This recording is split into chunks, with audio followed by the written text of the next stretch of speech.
Muchas gracias. Espero que puedan aplaudir también al final. Porque al principio es fácil, ¿vieron? Yo cuando leen todos estos currículums y esta cosa, me pellizco y digo, pero estoy vivo, ¿no? Sí, todavía estoy vivo. Eh, Me pidieron primero que hablara de las artes en Occidente. Yo dije que es imposible en una hora hablar de las artes en Occidente.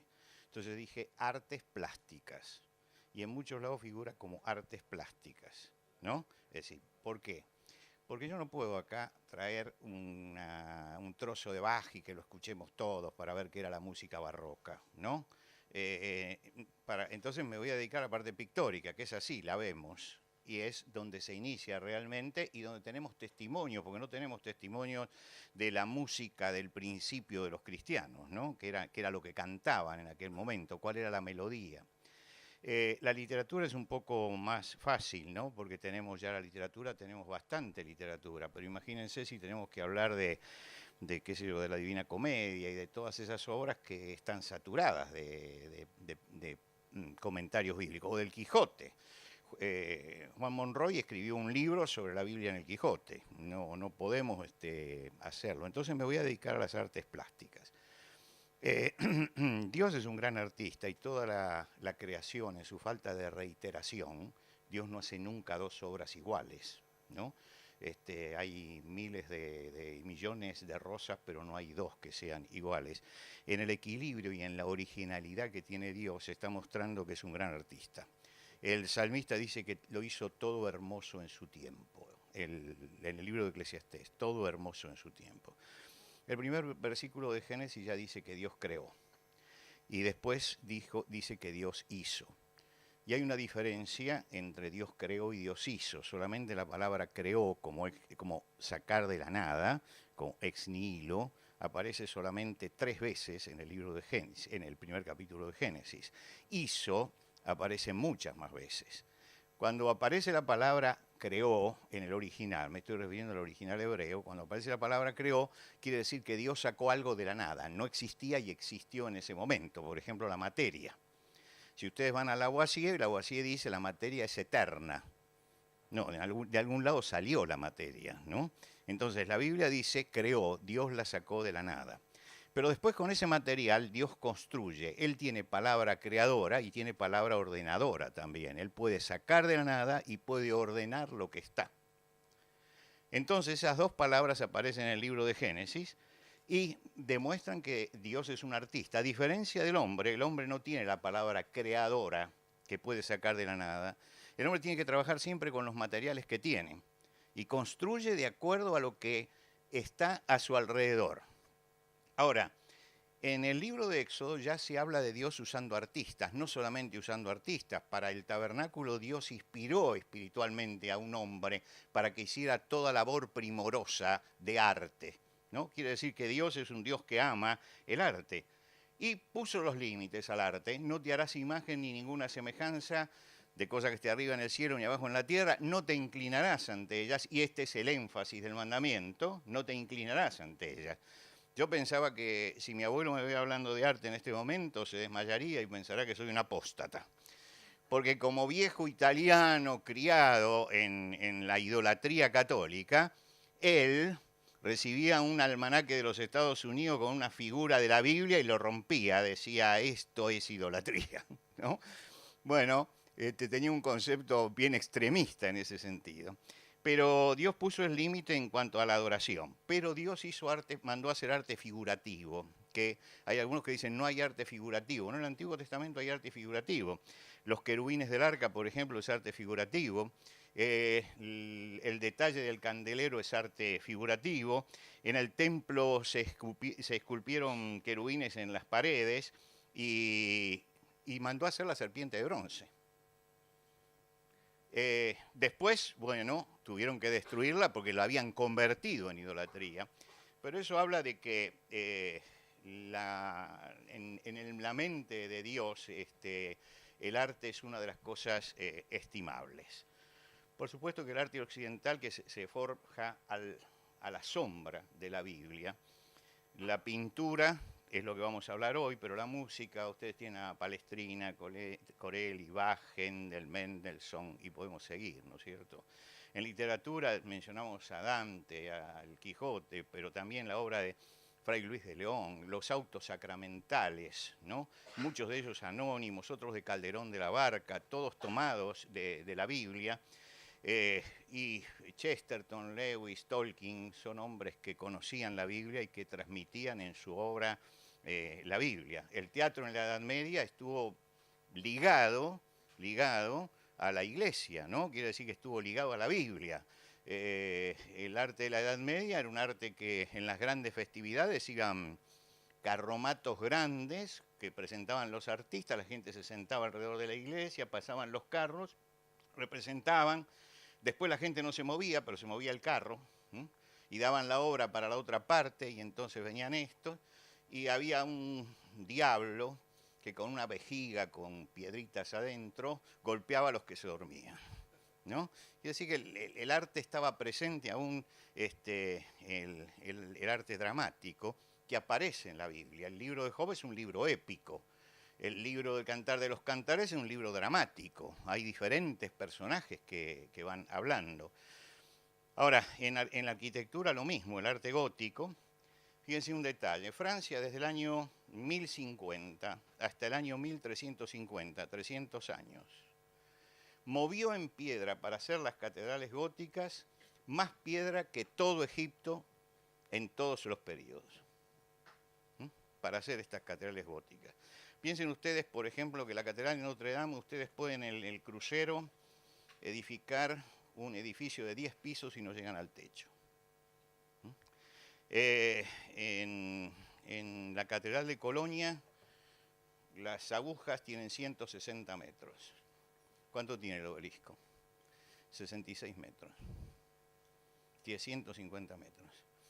En Notre Dame la hicieron cuando la ciudad de París tenía solamente 5.000 habitantes. Eran casitas todas de madera. Levantaron la catedral para 10.000 personas, el doble de los habitantes, pensando en el futuro. La empezaron en el año 1000, Napoleón le colocó las bisagras a las puertas. Y fue una obra justamente arquitectónica que se hizo no con los esclavos como tenían los egipcios, sino como un movimiento de fe.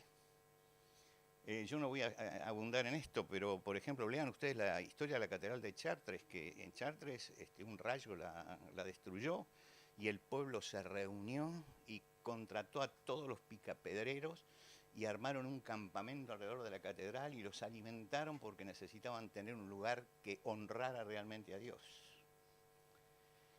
No desechemos la historia, porque a veces cuando llegamos a los 500 años de la Reforma creemos que el cristianismo empezó ahí.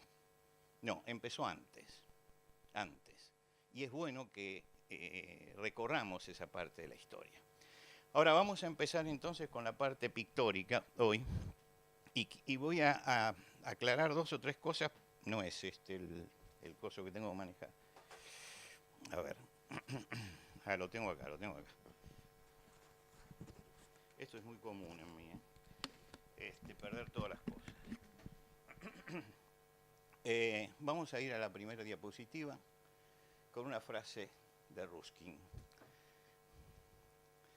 Me imagino que muchos de ustedes conocen de arte y otros no tanto.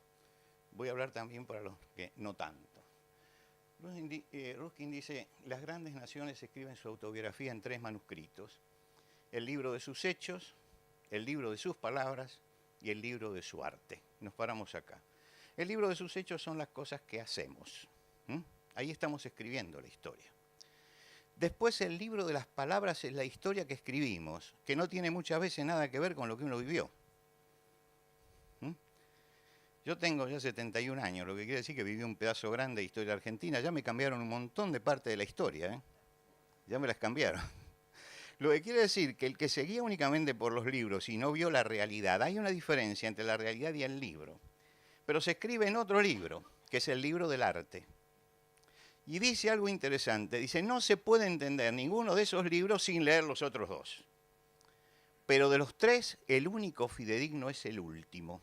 el arte, es el único donde ustedes pueden llegar a ver la verdad de lo que pasaba. Ustedes lean los libros que cuentan las guerras de España, guerras donde triunfaron, una maravilla.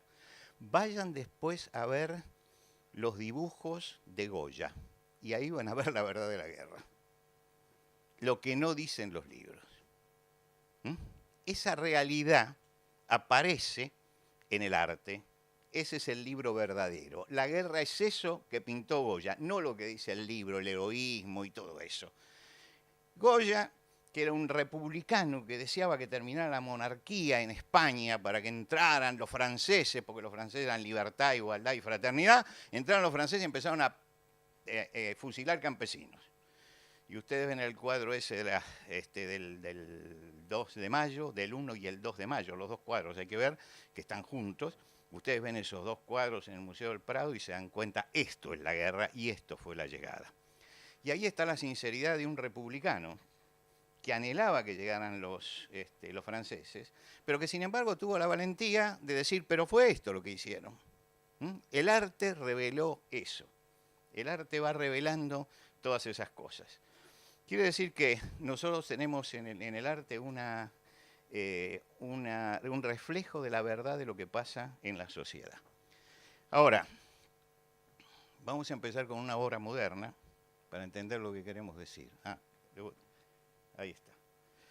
¿Qué es lo que se ve? Una pipa. Pero debajo el Magritte escribió, esto no es una pipa.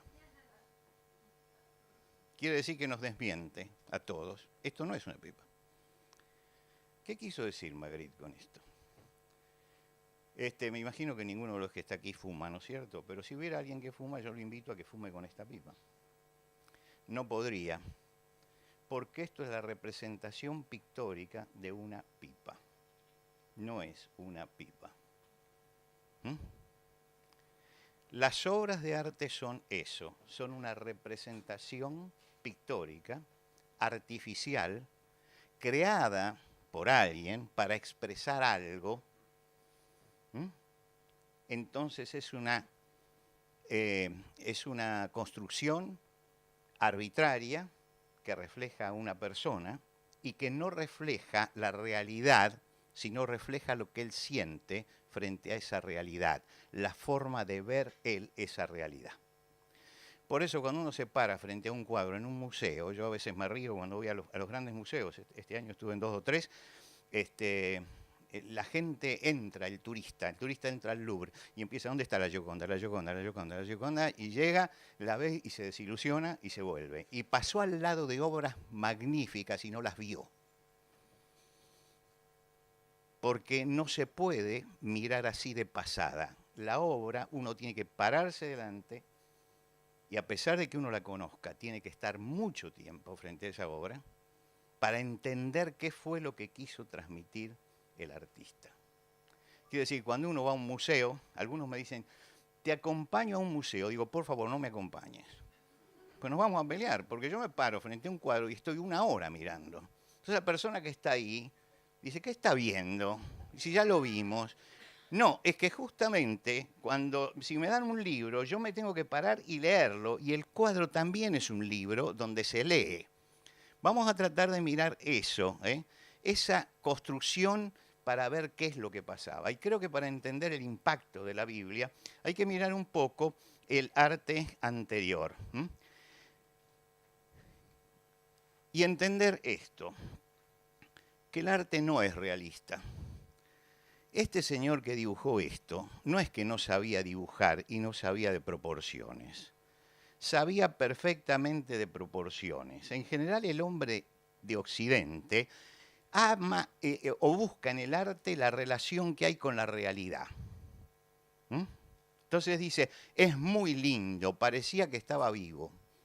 No, claro, ve un cuadro de Picasso y se muere, porque cree que es un garabato, ¿no es cierto? No, el arte refleja el pensamiento de una época. Este es el emperador Justiniano. ¿Por qué es tan grande? Porque es lo más importante en ese momento. Entonces el tamaño marca la importancia. Y ese que está ahí mirando asustado, ¿quién es? Es el arquitecto que está haciendo la catedral. Lo que está ahí no es una maqueta, es la catedral. Está edificando la catedral. Y le está dando órdenes Justiniano. Ahora, ¿por qué es chiquito el arquitecto? Porque es mucho menos importante que el rey, ¿no? Entonces, están hablando aquí de jerarquías. ¿Por qué está vestido así Justiniano? Porque es el rey y es el que pone el dinero. ¿Y por qué está vestido en esa forma? ¿Por qué el rey puede manejar todas las cosas y el arquitecto tiene que subir a una escalera? Es decir, están marcando jerarquías, aparecen las jerarquías. Entonces, con esto más o menos tenemos una idea como para meternos en el arte y la Biblia. ¿En qué mundo empieza todo esto? Empieza en el mundo griego. Este es el Apolo del Belvedere, es griego, se lo descubrió hace unos años atrás y está en este momento en el Vaticano, el Apolo del Belvedere. El Apolo del Belvedere se puede tomar como una figura, por lo menos así lo tomaron también en el Renacimiento, como una figura típica del arte griego, que hacía un énfasis en la figura humana, en el cuerpo, en la perfección del cuerpo. Todo el arte griego es perfección del cuerpo. El arte romano se parece bastante al arte griego. Los romanos fueron conquistados culturalmente por los griegos. Ellos conquistaron militarmente, pero culturalmente admiraban a los griegos. Usaban el griego como lenguaje culto. En la cruz de Jesús estaba latín, hebreo y griego. Quiere decir que fueron conquistados culturalmente. En esa conquista cultural copiaron también el arte, pero le cambiaron la cabeza. En vez de poner la cabeza de los dioses, ponían la cabeza de los emperadores. Entonces, esta figura de aquí es un emperador, pero si ustedes le sacan la cabeza, todo esto puede ser un dios griego. Y le pusieron los símbolos del poder.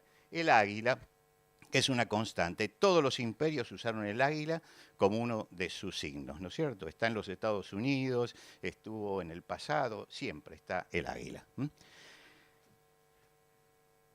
También muestra el arte griego en el tiempo, muestra la evolución moral del pueblo.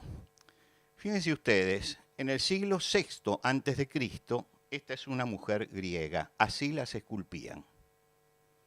Pero en el siglo I ya el velo había caído y ya se veía el cuerpo. Y en el siglo I llegamos a esto. Esta es la Venus Calipigia. ¿Qué es esa Venus? Que en este momento está en un museo en Nápoles. Que hacían un concurso de nalgas, donde iban al templo a exhibir las nalgas para elegir la mejor, un bikini open de aquella época. ¿Se da cuenta? No hay nada nuevo bajo el sol. Quiere decir que este era el mundo de los griegos. Si ustedes miran la perfección de lo que nosotros llamamos la Venus de Milo, no sabemos si es Venus o no es Venus, porque cuando la descubrieron, la encontraron al lado de un Apolo y dijeron, tiene que ser Venus, y pusieron Venus. Pero la Venus de Milo tiene lo que ellos entendían como la perfección física. Y aquello también es la perfección del trasero, me imagino, para ellos, ¿no es cierto? Es lo que ellos hacían, lo que ellos veían. Llega el cristianismo. Este es digamos que esto que nosotros vimos es el arte sobre la superficie. Sobre la superficie. Ahora bajamos a las catacumbas. Y cuando bajamos a las catacumbas, ahí nace el arte cristiano. Es decir, ahí empiezan los cristianos a producir arte. ¿Y cuál es la característica del arte cristiano? El arte cristiano es un arte que se arma, aquí están las catacumbas eran cementerios que había en Roma. Roma están construidas en la tofa es un tipo de piedra que es fácilmente trabajable, entonces hacían galerías y subterráneos, y ahí se enterraban a los muertos, ese lugar era sagrado, por lo tanto no se podía hacer guerra, ni batallas, ni condenar a nadie en ese lugar, y parecería que muchos de los cristianos eligieron ese lugar, porque era el lugar donde tenían mayor comodidad. allí enterraban sus muertos y entonces tenían una cantidad de tumbas y ahí comenzaron a dibujar, allí comenzaron a pintar, ¿no? Fíjense esto. Acá el que lo crea no está pensando en el cuerpo, está pensando en otra cosa. Está pensando en la oración, en la actitud espiritual. Lo que quiere decir que acá ya tenemos el cambio que se produjo. Ya no estamos en lo físico como central, sino en lo espiritual como central. Esto va a ser una de las características del arte primitivo y el paleocristiano, pensar en lo espiritual. Debajo, ¿qué es lo que tenemos? Debajo tenemos la última cena. La última cena, Jesús está en el medio y acá hay un manto que lo diferencia y están los discípulos. Ahora fíjense que Jesús tiene una cercanía humana con los discípulos muy importante. Él estaba junto con ellos. Y todas las imágenes que ustedes tienen de Jesús en las catacumbas lo muestran en esta forma. El arte cristiano primitivo es justamente muestra un Jesús cercano a los hombres, muy, muy cercano a los hombres. Y por supuesto que este arte tenía una finalidad, que era una finalidad didáctica. La mayoría de los que se convertían eran analfabetos, entonces había que fijarles las historias bíblicas. ¿Cómo se las fijamos? Y se las fijaban a través del arte. Fíjense, esta es la mujer que tomó el manto de Jesús. Esta es la samaritana sacando agua del pozo. Este es un ágape cristiano, no es la última cena, sino un ágape cristiano. Así se reunían los primeros cristianos. Estos son los tres jóvenes en el horno de fuego. Este es un tema que se repite porque ellos estaban pasando por la persecución. Entonces estos temas eran temas repetidos continuamente. Sí. En Roma, en la catacumba de San Calixto, de Santa Domitila, hay 2 o 3 de estas catacumbas. De ahí fueron tomadas esas imágenes. Sí, sí, sí, ahí todavía se pueden ver. Si ustedes van al sur, van a Sicilia, hay catacumbas cristianas, con vestigios cristianos, pero asombrosamente, yo me asombré cuando llegué allí, porque están talladas en la piedra. Quiere decir que estas es muy fácil, porque ustedes agarran un pedazo de tofa y con la mano pueden moldearla. Pero allí abajo no, abrieron catacumbas a fuerza de sangre, ¿no? El hombre. Y ahí también hay arte cristiano. Y dejé para lo último aquí, que es la Virgen María. Y es una matrona romana con un nene, nada más, ¿no? No hay algo que realmente la distinga todavía. Todavía seguimos teniendo eso. Ahora, hay un tema que es recurrente en las catacumbas. Cuando uno llega a las catacumbas cree que va a haber pescaditos por todos lados, ¿no es cierto? No ve pescaditos por todos lados. Eso hay que tener cuidado con Hollywood, porque en general eso forma parte de las películas y las novelas. El ictus está, ¿no es cierto? El ictus está, pero no ha proliferado tanto como nosotros pensamos en nuestra imaginación. Pero sí hay un tema que es constante en las catacumbas y que les voy a mostrar unos cuantos de estos para que ustedes se den cuenta, que es el tema del buen pastor. Son diferentes épocas, ¿no? En los primeros 300 años. Ya cuando llegamos al final de los 300 años, ya tenemos esta escultura. Fíjense que seguimos con el mismo tema de que el cuerpo es secundario en la visión del artista.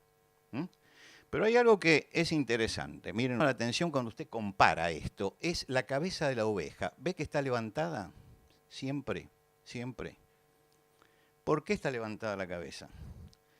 Porque ellos decían, abajo, las abejas que están acá, forman parte de lo que llamaríamos la iglesia militante, todos nosotros. Pero arriba está quien partió, que está con el Señor. Y está vivo todavía. Hay vida allá. Entonces había que subrayar eso, y aunque sea exagerado, es exagerada esta oveja, ¿no? La forma que mantiene la cabeza. No importa, porque Esto trata de dar un mensaje espiritual, no un mensaje artístico. Es didáctico, me está enseñando algo. Entonces me está enseñando lo que es la vida de abajo y lo que es la vida de arriba. Esto es muy importante porque una de las cosas que dice Gibbon entre las causas por las que cayeron el Imperio Romano, ustedes saben que es uno de los grandes misterios de la historia porque cayó, se sigue discutiendo hasta el día de hoy, una de las causas que yo creo que es fundamental y que a muchos se le pasa por alto, dijo, ellos trajeron la esperanza. Los romanos trajeron la esperanza. Dice que los cristianos le llevaron la esperanza a los romanos. Usted dice, ¿cómo no tenían esperanza? Busquen una colección de epitafios de los primeros siglos de los romanos. Fui y ya no soy nada. Un sentido de intrascendencia, porque habían dejado de creer en sus dioses, que era tremendo. Tremenda la destrucción para adentro. Yo tengo una colección de epitafios de los romanos de esa época, que usted los lee, y es el descreimiento total. La muerte como final. La vida como un sinsentido. Y llegan los cristianos desde abajo y empiezan a decir, no, hay vida más allá. Es que la ovejita de arriba está viva. Esta es la fuerza del cristianismo en ese momento, la fuerza de la esperanza. ¿Por qué vencen? Vencen porque ellos traen esperanza y porque los otros han perdido la esperanza. Y yo creo que este es un tema fundamental, porque siempre se buscan razones políticas, sociales, económicas, y no se buscan las razones espirituales que hacen que un imperio caiga. Y las razones espirituales por las cuales la fe puede seguir adelante. Ahora, hay un tema que sin embargo no aparece en las catacumbas, que es el tema del Cristo crucificado. El Cristo crucificado no aparece en las catacumbas. El primer Cristo crucificado de la historia es este que tenemos aquí, que es un grafiti con la cual se burlaban de los cristianos. Para que se vea bien, es un burro crucificado. Y entonces es el tema, el escrito dice, Anaxímenes alaba a su Dios. La burla era esta, ¿no? Está alabando a su Dios. El crucifijo está ausente del arte. El Cristo crucificado, no la cruz. La cruz es otra cosa. El Cristo puesto sobre la cruz está ausente del arte cristiano hasta el siglo IV. ¿Por qué está ausente? Y les voy a mostrar las cruces que hay, ¿no? Fíjense, ahí hay una cruz. Acá hay un Cristo tomando la cruz, pero es un Cristo victorioso con la cruz, ¿no? Hasta que llegamos al Cristo crucificado. Esto está en el Museo de Londres, es un marfil pequeñito, muy chiquito, donde aparece el primer Cristo crucificado, el primer Cristo crucificado del arte, es este.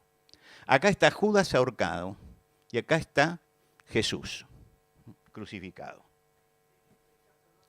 Siglo IV, estamos en el siglo V. Y se disputa todo esto con la puerta de la iglesia de Santa Sabina en Roma, que tiene una puerta del siglo V que también tiene al Cristo crucificado. Si tienes un familiar querido que injustamente lo llevaron a la silla eléctrica, difícilmente tengas en tu casa la foto de una silla eléctrica con tu familiar muriendo allí. Entendemos cómo es lo que quiero decir, ¿no? Es decir, no lo ponían porque la cruz era algo ignominioso, pero no era que no creyeran y que no hablaran de eso, sino que preferían subrayar al Cristo que triunfaba sobre la muerte, sobre el Cristo sufriente que fue fundamental en el barroco y en la contrarreforma. El arte de la contrarreforma sí, subrayó bien el Cristo este. Quiere decir que tenemos acá los dos primeros crucificados. Allí en el siglo V, el arte toma un viraje tremendo, muy fuerte, que se ve sobre todo en las catedrales de la época. ¿Y dónde está el viraje? Está en esto. Esta es la iglesia de Cefalú en Sicilia, pero hay varias iglesias de estas, ¿no es cierto?, que tienen al Pantocrátor. La iglesia de Monreal también tiene esto. Que este es el Señor del universo. Es tremendo, ¿eh? Yo he estado en esta iglesia sentado mirándolo y es intimidatorio por el tamaño que tiene, por la forma en que está mirando y por los ojos que están clavados sobre la gente. Este es el Cristo del imperio. El imperio necesitaba un Cristo no que estuviera cerca de la gente, sino que estuviera por encima de todo. Y porque ellos se sostenían porque eran gobierno por derecho de Dios. Constantino era eso. Dios lo había levantado y ahí empiezan a cambiar la escatología y empiezan a cambiar también la historia. El cristianismo se hizo oficialista, diríamos hoy, ¿no? Se hizo oficialista.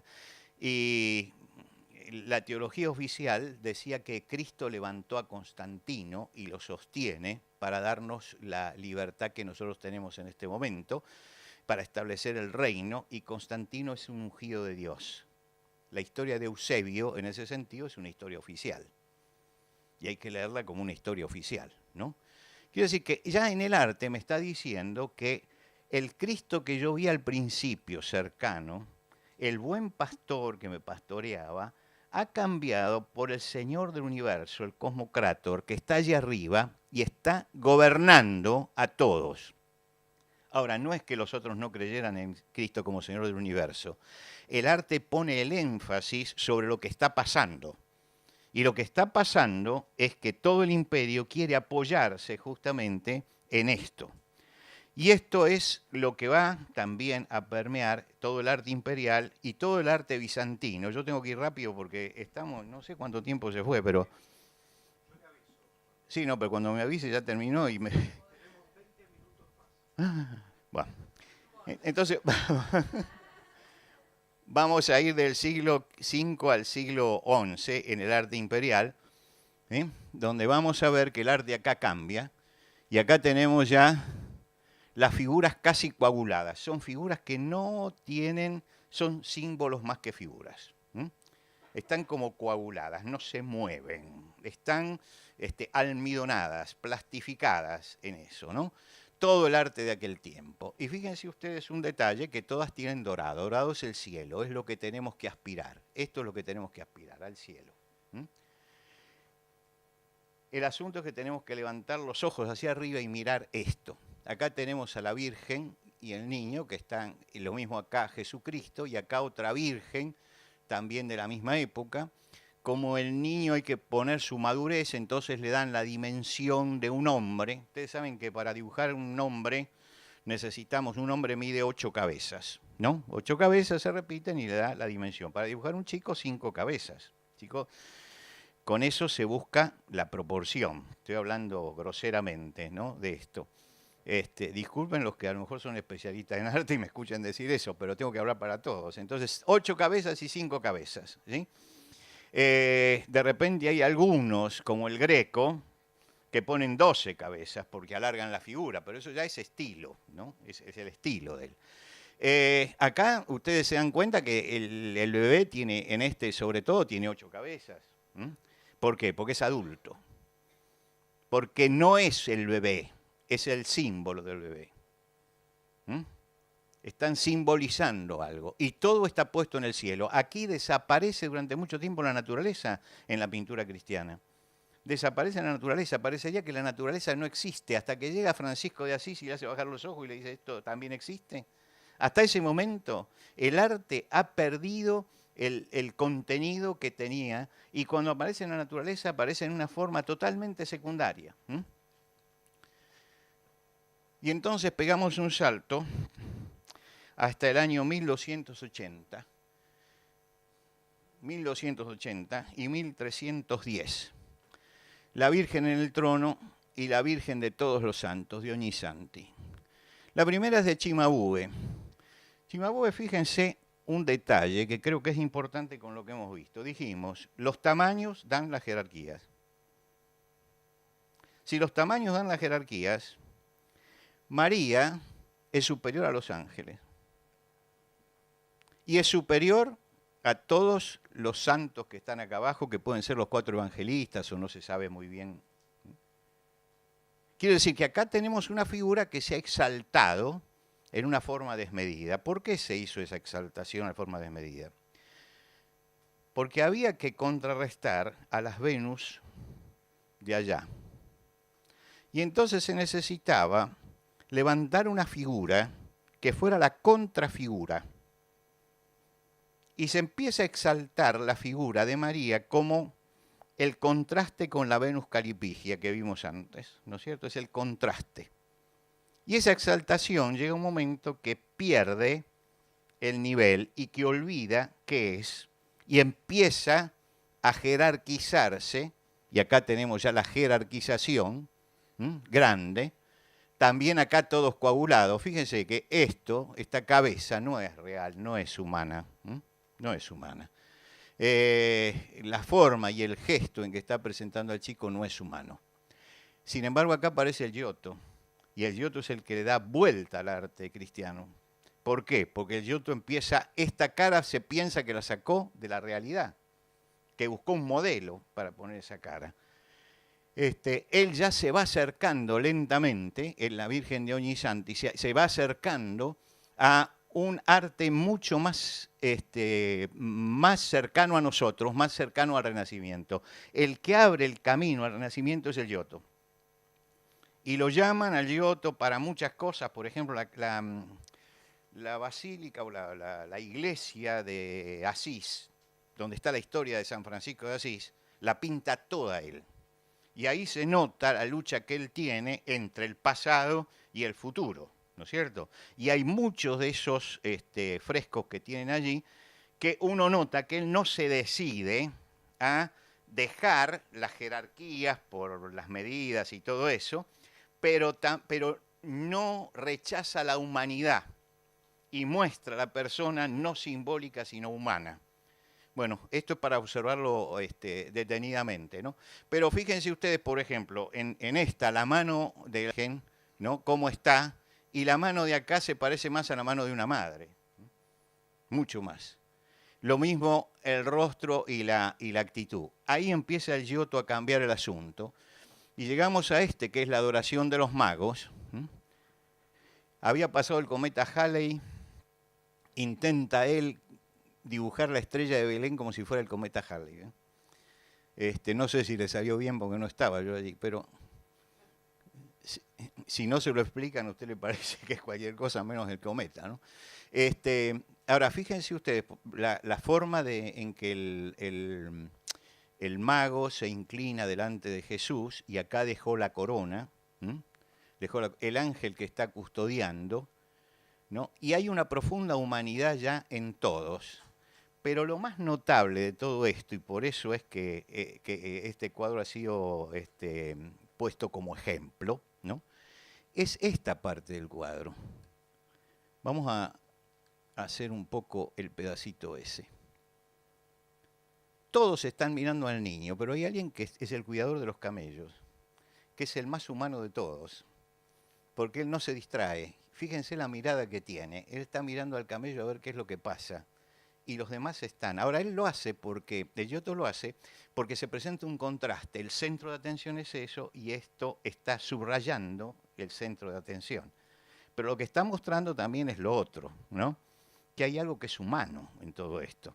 Y que hay alguien que trajo los camellos y que los está mirando y que está preocupándose por los camellos.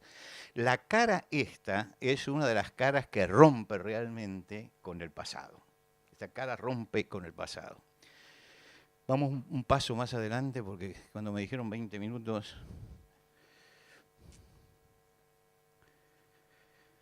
Y acá ya tenemos la ruptura total con Fra Angelico. Fra Angelico tiene algo que es increíble, que nadie sabe cómo lo hizo, que son los celestes. No hay ningún cuadro que pueda reflejar en la reproducción lo que son los celestes de Fra Angelico. Únicamente su discípulo, Fray Filippo Lippi, que fue discípulo de él y que pintó junto con él, tiene el mismo celeste. Usted sabe que los colores los fabricaban ellos y guardaban el secreto con todo. Y son colores que han permanecido hasta el día de hoy. En el anterior ya se notaba que estaba descascarado. Estos no, estos se mantienen totalmente. Aquí está la historia de la redención, la caída. Miren, el palacio este con estas líneas subraya 3 mundos diferentes. Este es el mundo de la caída, Adán y Eva agarrándose la cabeza y saliendo, el ángel Gabriel anunciando, la Virgen recibiendo el llamado en un palacio renacentista. Siempre ellos lo pintan de acuerdo a la gente de su tiempo, ¿no? Y por otro lado el Espíritu Santo que está aquí saliendo de Dios, está aquí bajando, ven acá hay una palomita dibujada que está bajando y acá ya está parado porque el Espíritu Santo está haciendo ya la obra. Quiere decir que está el principio de la redención. Por causa de esto está pasando esto.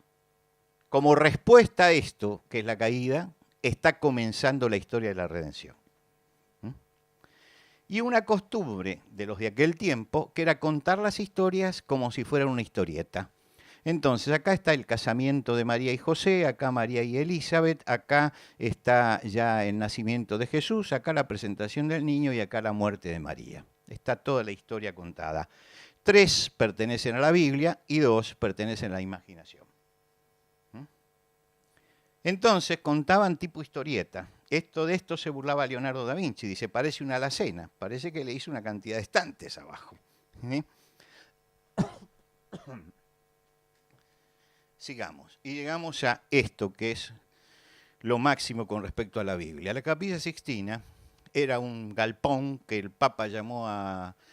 Julio II llamó a Miguel Ángel y le dijo que le pintara a los 12 apóstoles para mostrar el poderío del apostolado. Si hay un artista cabeza dura fue Miguel Ángel.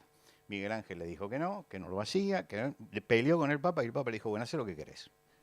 Listo, y lo dejó. Y pintó la Capilla Sixtina, menos mal que fue cabeza dura. Era terrible lo terco que era y se peleaba con todos los papas, por eso él llegó a no creer en el Papa. No creía ya. Julio II era más militar que Papa. La Capilla Sixtina es la Biblia completa. Si ustedes entran a la Capilla Sixtina van a encontrar la Biblia. Fíjense, por ejemplo, en el costado derecho, arriba tenemos la creación del mundo, en el costado derecho,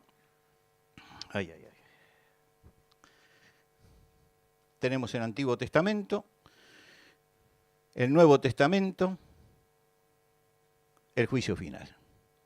Quiere decir que ustedes tienen la creación del mundo arriba, todo Génesis está, todo Génesis, los temas salientes del Antiguo Testamento y los temas del Nuevo Testamento. Si se paran en la Capilla Sixtina, al cuadro de este lado que se corresponde a algo del Antiguo Testamento, tiene su par en el Nuevo Testamento del otro lado.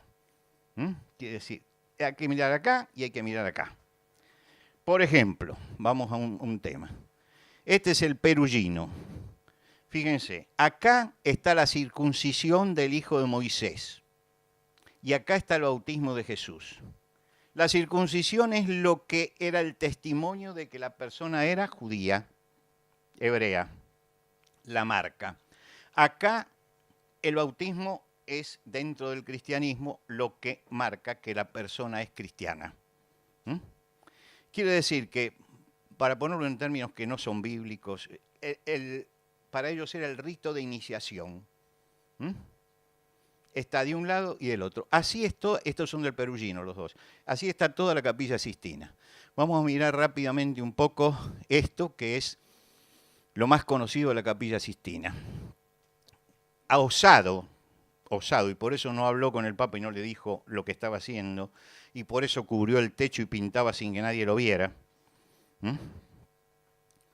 porque osado pintó la figura de Dios. Entonces, acá tenemos a Dios y acá lo tenemos a Adán. La vida se la está dando Dios. ¿Hay algún médico acá? No me siento mal, ¿pero hay algún médico? No, bueno, no importa. Si ustedes se fijan, fíjense que hay dos ámbitos.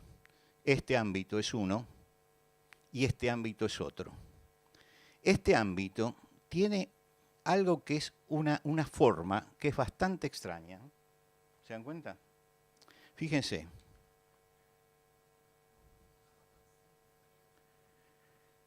Él había hecho disección y sabía que allí estaba la mente y la inteligencia.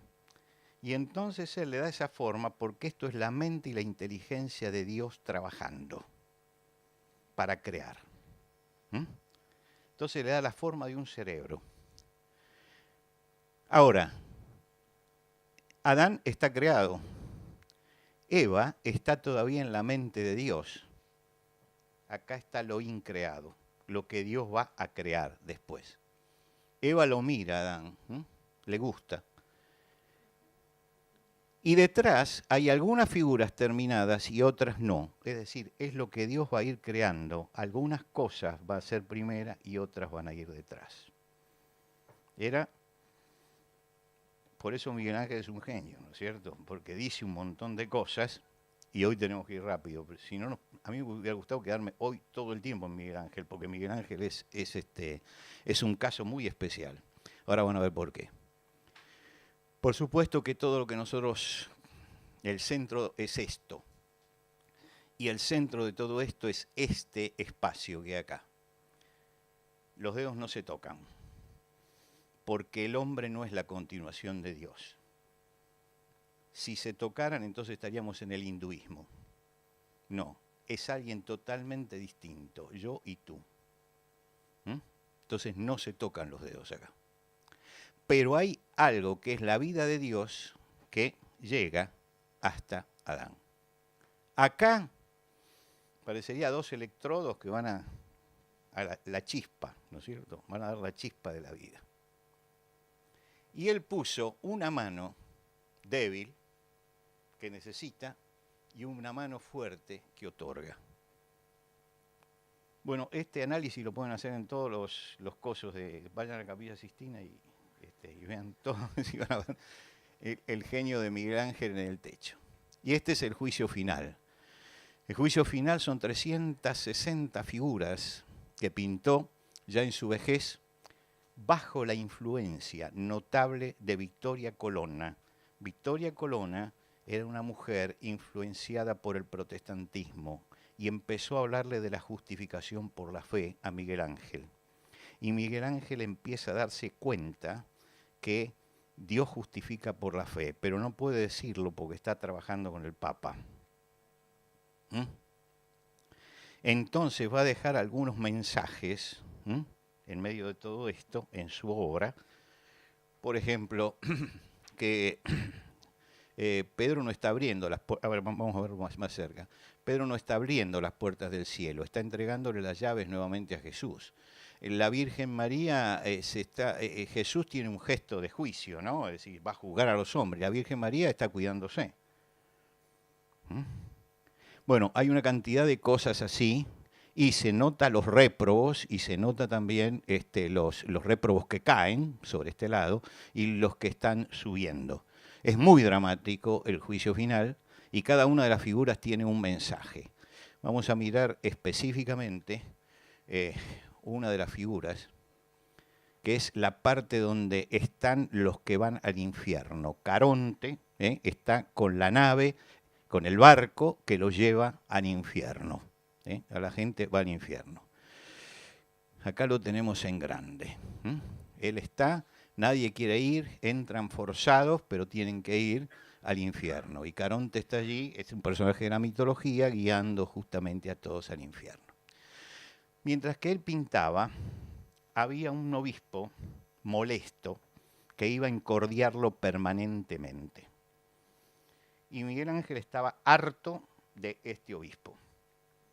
Entonces, cuando descubrieron cuando el Papa dijo que había que verlo y descubrió el juicio final, lo había dibujado acá con una víbora alrededor del cuerpo en el infierno. Esto trajo un problema, el obispo fue al Papa y se quejó, porque estaba él en el infierno. Y el Papa le dijo, yo tengo autoridad en el cielo y en la tierra, pero en el infierno no. Y lo dejó allí. Así que quedó el testimonio del molesto que estaba metido en el coso con Miguel Ángel. Otra de las cosas interesantes para ver es esto. Ahí está San Bartolomé, que según la tradición fue desollado vivo, le sacaron la piel completa. Si lo miramos de cerca, este es el autorretrato de Miguel Ángel. Él hizo su autorretrato en una figura vacía. Miguel Ángel, hay que leer la poesía paralelamente a esto, la poesía de Miguel Ángel. Miguel Ángel dice en un poema, vana es la pintura y la escultura. En lo único que puedo esperar es en la misericordia de Dios y en los brazos del crucificado que me reciban.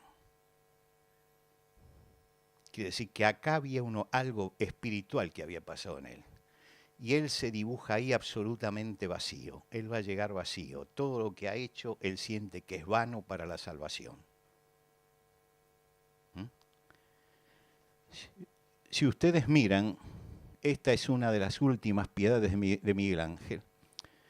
Esta piedad, que no tiene nada que ver con la primera piedad, ¿se acuerdan? La más famosa. Muestra, él la rompió después, porque tenía no sé qué problema el mármol y dijo, no va, la hizo pedazos, la tiró. Un sirviente le dijo si podía recoger los pedazos, recogió los pedazos, los guardó, se los vendió y el que lo compró entonces la reconstruyó. Le falta una pierna a Jesús, tiene para ensamblarla la pierna, pero parece que ese fue el problema por el cual Miguel Ángel la rompió. Pero sin embargo, queda como testimonio de que María Magdalena y María, la Madre de Jesús, son personajes secundarios aquí, totalmente secundarios. La gran figura es Nicodemo, que está sosteniendo, acá tiene la mano, sosteniendo a Cristo, la figura del Señor, sosteniéndola. Esta también es la cara de Miguel Ángel Viejo. Está detrás de Santa María di Fiore, en el Museo de Santa María di Fiore. Tiene un escrito bien interesante que dice, está basado en el Evangelio, si alguno está en Cristo, nueva criatura es. Dice, porque él entendió que la muerte de Cristo era lo que le daba vida.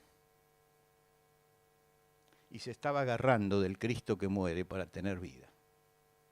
Y él se sentía Nicodemo, el hombre que fue en secreto a Jesús, y fue de noche, pero que reclamó el cuerpo de Jesús. Esta es una de las últimas, ya tenía más de 80 años cuando la hizo. Y yo creo que esta estatua ya es la confesión de fe, ¿no?, de Miguel Ángel. Él está diciendo algo en cuanto a su vida y en cuanto a su muerte. Ustedes suman esto, más toda la poesía de Miguel Ángel, y se da cuenta que Victoria Colonna influenció positivamente en él. Y hay que estudiar entonces la espiritualidad de Miguel Ángel y la evolución espiritual que hizo Miguel Ángel. Se lo dejo como tema de estudio. Acá está el Tondo Doni, la familia, la Sagrada Familia de Miguel Ángel. Tema interesante. Acá hay una pared que divide el mundo antiguo con los dioses griegos, Juan el Bautista que está acá asomado y la familia cristiana de este lado. Allá está la corrupción de la familia. Acá está la familia según Dios. Y el límite lo marca Juan el Bautista, que dijo, he aquí el Cordero de Dios que quita el pecado del mundo. Ahí está. Y eso es una pared que separa lo antiguo de lo moderno. Ahora, él pinta a todos los dioses griegos vivos.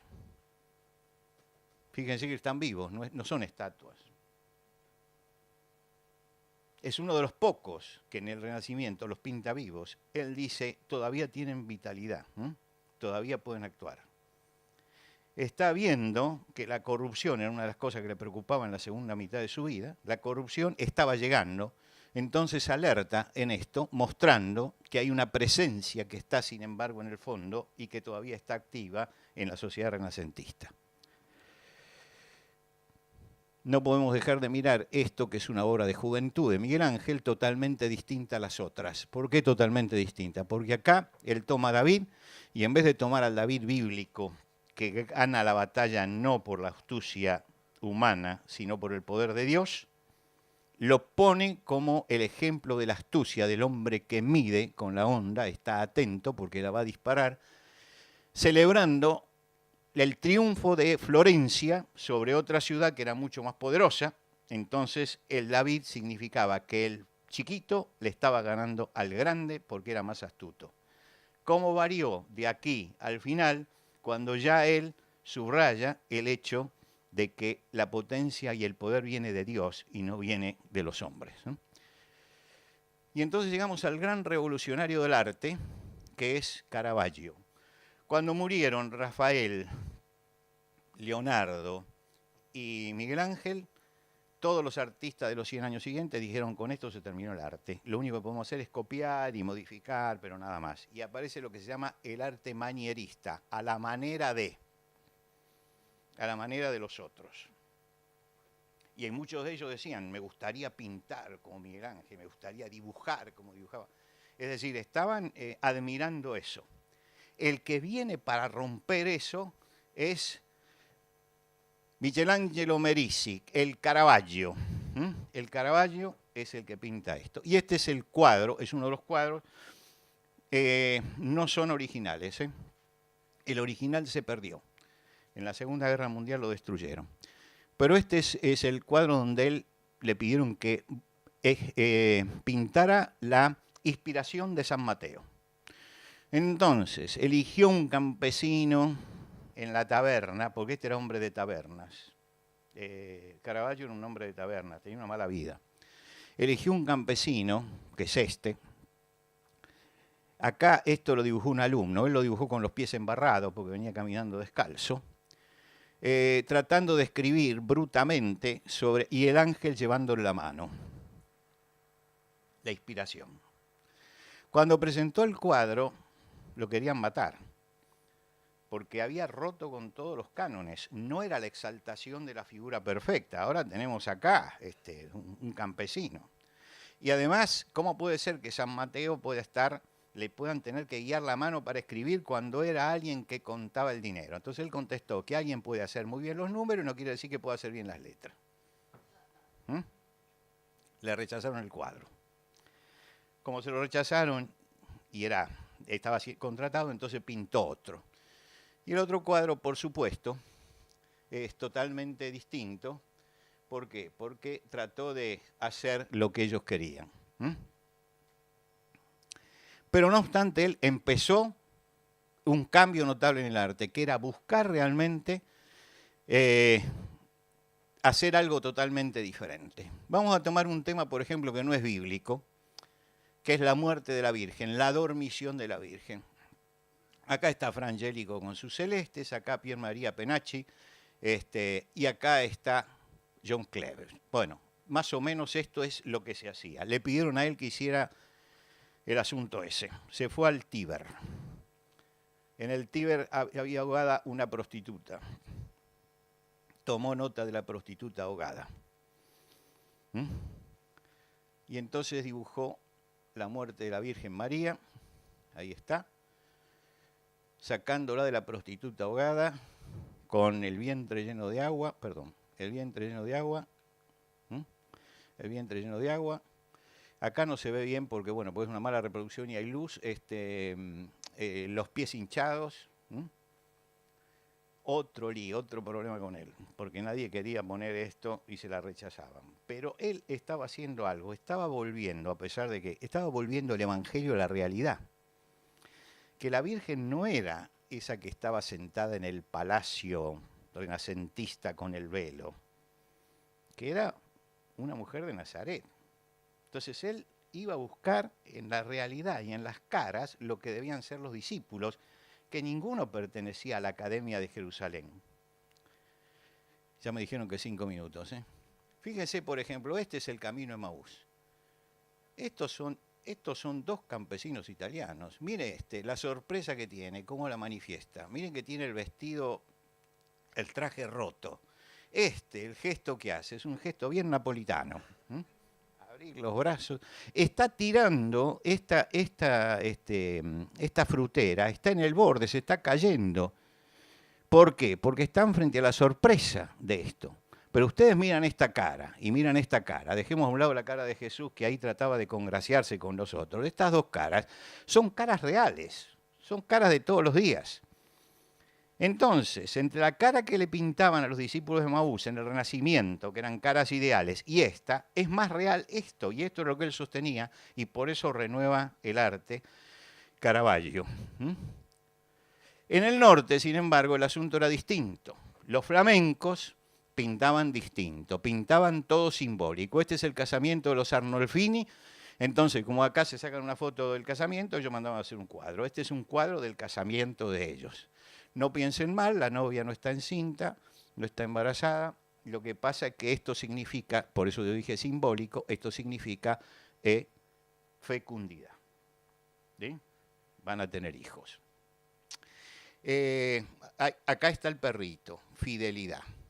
Acá están los zapatos de él, miran para afuera porque él se va a dedicar a ese trabajo. Acá los zapatos de ella que están sacados, es la ampliación de esto, porque ella se va a quedar en la casa trabajando.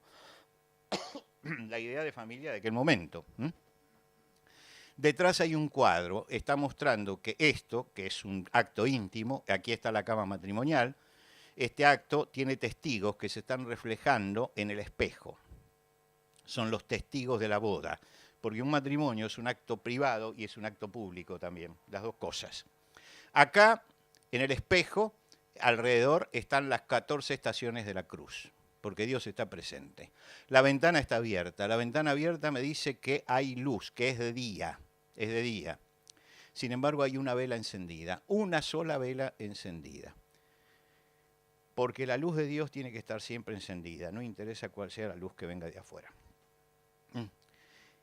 Y acá hay unas naranjas. En el norte la naranja es como para nosotros la manzana de Adán, el fruto de la tentación. Entonces le dice que la tentación está permanentemente allí. Es todo, así trabajaban ellos, por eso en el sur, los renacentistas del sur se burlaban de los flamencos del norte porque decían que ellos hacían todo simbólico. Por supuesto que después el señor Arnolfini, a pesar de la cara que tiene, se comió la naranja y tuvo un problema y tuvo que divorciarse. Pero no obstante, el cuadro lo tenía, ¿no es cierto? Seguimos. Cuando lleguen los 2 minutos, ¿cuánto tenemos de preguntas después? 10 minutos. De preguntas. Acá llegamos al humanismo ya. Ya tenemos la reforma en acción. Pero el rey Enrique VIII le está pidiendo al Papa que lo divorcie de Catalina porque quiere casarse con una bolena, con su amante. El Papa le dice que no, no por nada, sino porque Catalina es la tía de Carlos V. Entonces es un lío de familia. Si lo divorcia va a tener un problema. Entonces le dice que no. Enrique VIII se enoja, decide romper y fundar la iglesia anglicana con todos los protestantes que haya sueltos por allí. En Francia se dan cuenta que esto va a dificultar los negocios entre el continente y la isla, de que esto va a ser un problema económico que los va a afectar directamente a ellos. Manda 2 embajadores, que son estos señores que van en nombre de Francia. Ahí está Van Eyck, que es un pintor flamenco que está allí radicado en Londres, y le piden que haga el retrato de los dos. Estos están discutiendo para convencerlo a Enrique VIII que él siga siendo fiel a la fe católica, que es la fe de los papas y que es la fe que, bueno, todo eso lo están convenciendo del problema espiritual que tiene,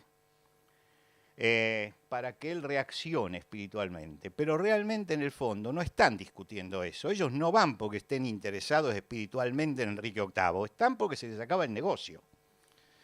Entonces se discute lo espiritual, pero en el fondo es otra cosa. Y tiene la desgracia de llamarlo a Van Eyck para que haga este cuadro, un flamenco. Entonces él pone todos los elementos de la modernidad, ¿no? Todos los elementos. Se puede mirar uno por uno, pero no tenemos tiempo. Un laúd con una cuerda rota. Acá hay una desarmonía. Un himnario con el texto en latín y en alemán por Lutero. ¿Mm? Quiere decir que tenemos lo de un lado y lo del otro. Está hablando de los problemas que tienen, ¿no? Los problemas que tienen. Pero hay un detalle en medio de todo esto. Fíjense ustedes el detalle.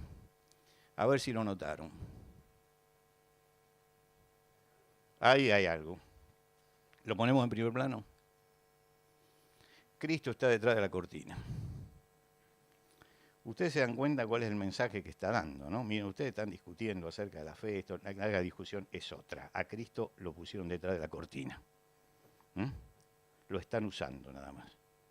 Quiere decir que pinta el crucifijo allí oculto detrás. Esto es una ampliación de este pedacito, ¿no? El cuadro es muy grande, muy grande, y no hay reproducciones buenas. Pero sigamos. Acá hay una figura bastante extraña, ¿ven? Ahí. Es un anamorfismo, es una deformación de la imagen. Si alguno de ustedes se para en aquella pared y empieza a caminar mirando fija esa figura, cuando llegue a 1 metro, esa figura es una calavera. Es la muerte que está presente.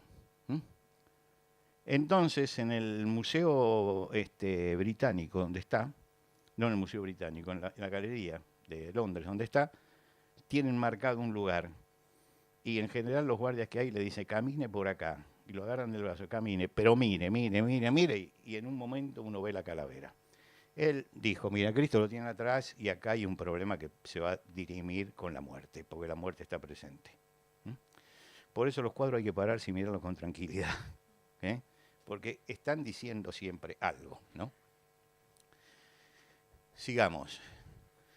En ese tiempo yo rescato, porque tenemos que ir rápido, de los impresionistas, expresionistas y todo esto, que en general el tema religioso y el tema bíblico no estuvo, salvo en Van Gogh, que fue pastor.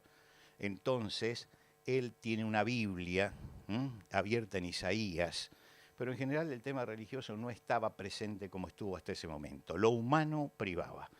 Pero Van Gogh tiene algunas cosas interesantes. Él estuvo con los bretones, viviendo entre los bretones, y en ese año que él estuvo allí, con una crisis espiritual muy grande, fue a la iglesia y empezó a subrayar ciertas cosas. Este cuadro se llama Después del sermón. Fíjense que acá hay un árbol que divide 2 escenas. En esta escena están todas las mujeres mirando, y acá está Jacob luchando con el ángel. Después del sermón. Es decir, ustedes son cristianos, saquen las conclusiones. El sermón está y dice ciertas cosas, después tengo que bajar y tengo que luchar para poder meter eso dentro de mi realidad.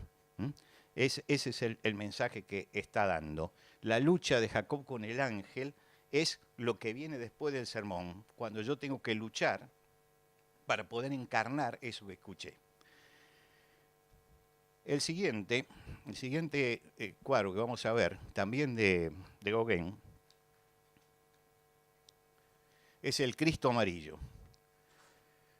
Él después pintó un autorretrato, miren bien la cara de él, el autorretrato de él con este Cristo amarillo. El Cristo amarillo también tiene, y acá empieza a surgir un asunto que va a ser constante.